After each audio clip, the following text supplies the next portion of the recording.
एक और दर्दनाक दास्तां। कोरोना के चलते पिछले लॉकडाउन में घर लौटा था, दूसरी लहर में गई जान। मां अकेले ई रिक्शे में बेटे का शव लेकर भटकती रही। देश कोरोना से जूझ रहा है। इस मुश्किल वक्त में मानवता को झकझोर देने वाली कई कहानियां सामने आ रही है। ऐसी ही एक कहानी है जौनपुर के विनीत सिंह की।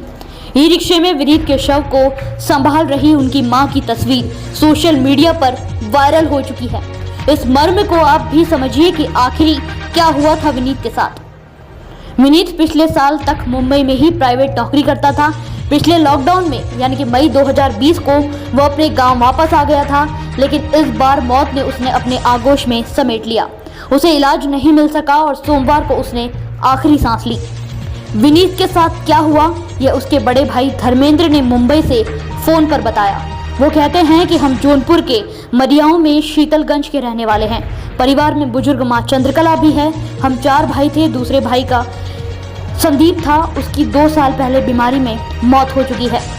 बहन की शादी हो चुकी है। चौथे नंबर पर विनीत था। सबसे छोटा भाई सुमित है जो मुंबई में ही जॉब करता है। धर्मेंद्र आगे बताते हैं कि विनीत को लंबे वक्त से किडनी की बीमारी थी। मई 2020 में जब लॉकडाउन लगा तो वो मुंबई का प्राइवेट जॉब छोड़कर मां के पास गांव चला गया। तब से दोनों गांव में ही रहते थे। सोमवार को उसकी हालत बिगड़ी। मां ने गांव के लोगों से मदद मांगी और विनीत को कार से BHU ले आई। मां को वहां की जानकारी तो नहीं थी, इसलिए भटकती रही।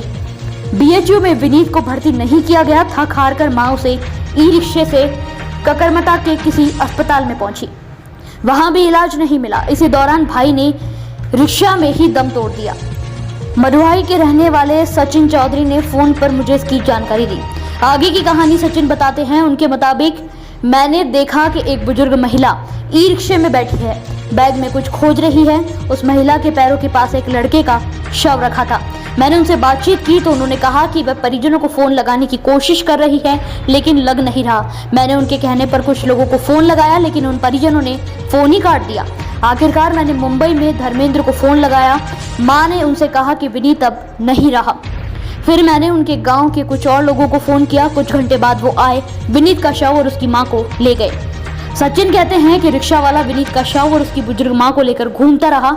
उसने विनीत की मां से कहा था कि मां जी जरूरत पड़ी तो जौनपुर तक आपको छोड़कर आऊंगा। BHU के MS से जब इस मामले में बात करने की कोशिश की तो उन्होंने फोन तक नहीं उठाया। Bureau report, media vision, Jaipur.